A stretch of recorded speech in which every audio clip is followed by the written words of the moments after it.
السلام علیکم، doctor Abdul Rashid homeopathic بات کر رہا ہوں۔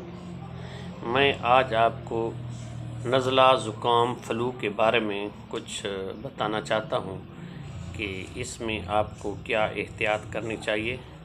آج کل سردیوں کا موسم ہے، اس لیے نزلہ زکام کی وجہ سے ہم پلمونری انفیکشن کا شکار ہو جاتے ہیں۔ اس لیے سب سے پہلے اس میں کچھ احتیاطی تدابیر استعمال کرنی چاہیے۔ اگر کسی فرد کو نزلہ زکام ہو جائے تو وہ ماسک کا استعمال کریں تاکہ دوسروں کو اس بیماری کا شکار ہونے سے بچائیں۔ اس کے ساتھ ساتھ آپ گرم اشیاء کا استعمال کریں، جیسا کہ یخنی، شہد، قہوہ وغیرہ استعمال کریں، اور کھٹی چیزوں سے بالکل پرہیز کریں۔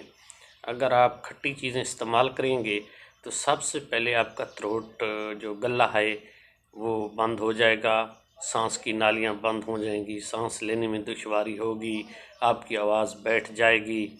اس کے ساتھ ساتھ آپ کو بخار بھی ہو جائے گا اور کھانسی بھی ہو جائے گی۔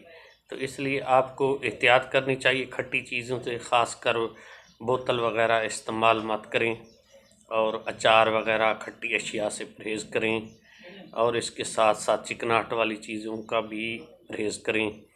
اور سب سے پہلے جو بات ہے وہ آپ ماسک کا ضروری استعمال کریں تاکہ اپنی فیملی کو اس وبا سے بچائیں۔ آج کل بہت زیادہ ماسک کی ضرورت ہے۔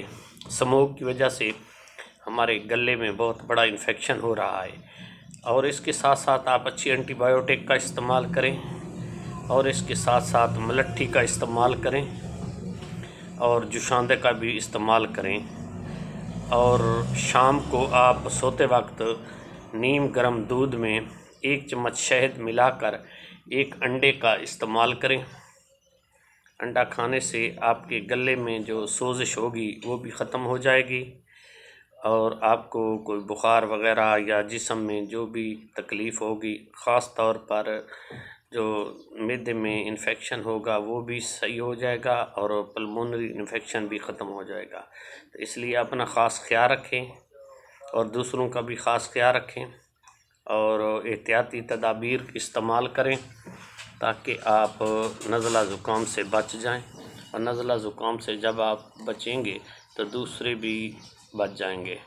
اللہ تعالیٰ آپ کا اور ہمارا حامی و ناصر ہے۔ خدا حافظ۔